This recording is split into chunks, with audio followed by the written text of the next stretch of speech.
Hello VIPs, happy Tuesday. It's time for, I missed a big chunk of my hair. It's time for Tip Tuesday with Tula 12 or Tula 12 Tip Tuesday, however you want the alliteration to go. Today's Tip Tuesday is a VIP request. So if you have a request, if there's something you want to see, if there's something that you want more suggestions on, whatever it is, let me know. I want to make sure that I'm giving you what you need. You know what I'm saying? So today's request is about the mental health tracker. Now this is in the tie-dye cover. It's not available anymore, but don't worry, we have plenty of other beautiful covers that you can use. So mental health tracker, and I'm going to start by showing you how I've used it and then give you some, I'm going to give you 5 different ways that you can use it. So the first month that I started using it was in June. And first to give you a layout, we have, let me show you a blank one real quick. We have this circular graph that you're going to use to fill in whatever it is that you're tracking. So at the top, it says, what am I tracking? And then the month. And then where we have MAE, that stands for morning, afternoon, and evening. Now, listen, if you want to track things morning, afternoon, and evening, go for it. Great. This is perfect. If you don't, then ignore them, wipe them out, put some washi tape over them, put some stickers over it. It doesn't matter. You can use this however you want. And then you'll notice around the outside, we have numbers 1 through 31, and each number corresponds to a day of the week or a date in the month, right? The other side, there's a spot for notes. So that's the mental health tracker. Now, I've used it a couple different ways. The first month that I was tracking a whole bunch of things. I was doing water, fruit and veggies, and then meditation. And you know what? For me, to focus on trying to get all of those things in each day, it was overwhelming to me. So I knew for the next month I needed to, cut back a little bit. But you can see at the bottom, I made different keys. So anything that was blue was 80 ounces of water. I did 50 to 79 ounces of water. Meditation was in green, and then different amounts of fruits and vegetables in different colors. The problem I had was the markers that I was using, the caps did not match the color marker. Okay. But that was one thing that I was tracking. So not quite mental health, the meditation was, but something that you were able to track. So that brings me to my very first idea for using the mental health tracker. You can track habits, whether that's going to be drinking enough water, getting your fruits and veggies in, meditation, or if it's going to be exercise, anything that you want to track, you can use this tracker to track. It doesn't even have to be something that you want to do every day. Maybe you say you create the key at the bottom and you're like, these are the habits that I want to focus on. These are things that I want to incorporate into my everyday. And every time you incorporate one of those habits into your day, you're going to color it in at the top of the, in the circle. And what's really satisfying about this is seeing all the different colors at the end of the month. You're like, whoa, I didn't think I did so much, but I actually did. So what else do I have for habits? Yeah. So, exercise, you can color code them. If you want to focus on 3 habits for the month, you can do it like that. If you want to focus on a morning, afternoon, and evening habit, you could separate it like that. But habits are a really great thing to track. And they say when you do something for 21 days, it creates a habit. So if you're doing this for an entire month, that's going to be 28 to 31 days. Okay, so that is one thing you could track. Just to show you, in July, I also tracked my fruits and vegetables.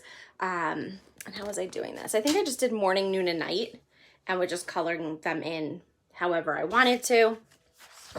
Also, and this is a cool way to think of it. For this, instead of using morning, afternoon, evening, I did July, August, and September, and I tracked my exercise. So in the M circle, I tracked how many times I worked out or exercised. The A circle, I tracked my workouts, and for August, and then E, I tracked for September. Okay, so that kind of goes along with, I'm just looking at my notes, but that kind of goes along with habit tracking as well. So fruits and veggies I did, fruits and veggies and water I did. So obviously those are habits I'm trying to work on. So another thing that you could do is create a mood tracker.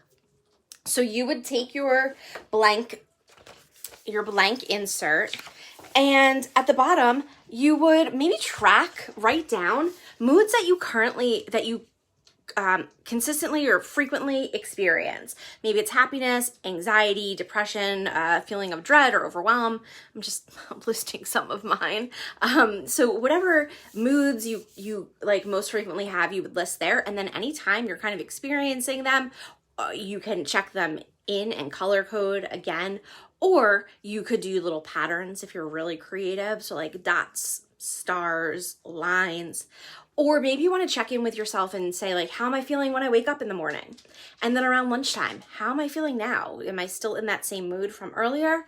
And then in the evening, as you're winding down, how are you feeling? So this is really good, especially if you are an anxious person or experience anxiety like I do, or even depression like I do, just to kind of like track to see if there's any type of relationship, connection between anything. And the part that I love too is that you have the journaling side too. So you can make little notes when you recognize things. Another idea, so this is a third idea, is to track your self-care. Make a list of the things that are self-care to you and put them down here. It can be as simple as going outside into nature. That's a really good way to ground ourselves, especially a little off topic, but if you take your shoes and socks off and put your feet on the grass and just walk around, I know it's getting a little cold for that, but that's a grounding exercise. So it's supposed to help bring you back to the present moment. That's getting out in nature. Maybe you want to track meditation or mantras or yoga and track your self-care to make sure that you're taking care of yourself morning, afternoon, and evening, and doing a little something for you, even if it's 1 minute of breathing, even it's when your Apple Watch goes off and says, time for you to breathe. Okay. So I thought that was a good one. So we went through habits, mood, self-care. Another idea, and I'll share some pictures that I found of these, is to track your sleep. Now for that, I would probably do it, use one grid or one circle graph for 3 months. I'm trying to find where I did that. And then kind of color code from there, because, you're not, unless you are, but I don't think you're sleeping 3 times a day, right? So this one. So if you're getting like 8 hours, you could do it one color, 7 hours, 6 hours, whatever, you're getting. And then the last way, the last idea for using the mental health tracker is to make a trigger tracker. I thought this was so cool. Can you tell that I was outside? My nose is so red. It's like, when you've been outside and you're cold and then you come back in, everything's kind of like defrosting. I feel like that's what's happening with my nose right now. Sorry, totally off topic. So a trigger tracker. So let's say you're experiencing a lot of anxiety right now, maybe anger, depression. All of these things are really on the rise, especially with the pandemic right now. And you want to kind of get to the root of it. Like, what is triggering you to feel anxious? What you can do is use this. Again, let me go to a clear one. So that maybe in the morning spot, you want to put the date, because, maybe you're not anxious every single day. So you want to put the date 10/19. And then in the second spot, you want to say like color code how you were feeling when the anxiety started coming over you. Like, were you totally calm? And then all of a sudden you were hit with a burst of anxiety. And then the last one could be what you think triggered it. Was it a person, a coworker, a situation, a thought, and then again, you can use this side to track it. And I just thought, like, especially when I was in the midst of my awful, paralyzing panic attacks 10 years ago now, this would have been so insanely helpful for me to get to the root of the problem. So those are my 5 tips for the mental health tracker. I'll make a separate post with some pictures of how other people have set up similar trackers with similar ideas, but I'm sorry that I don't have a lot of examples for you. I did my research, but didn't test it out yet, but I definitely want to try some of these ideas. So let me know, what other ideas do you have for the mental health tracker? Would any of these be helpful for you? What do you want to see in our next Tip Tuesdays? I want to hear from you guys. So let me know. And I hope you're having a great week. And I will see you, well, I'll see you when I see you, but I'll be here longer. You know what I mean? You know what I mean. Bye.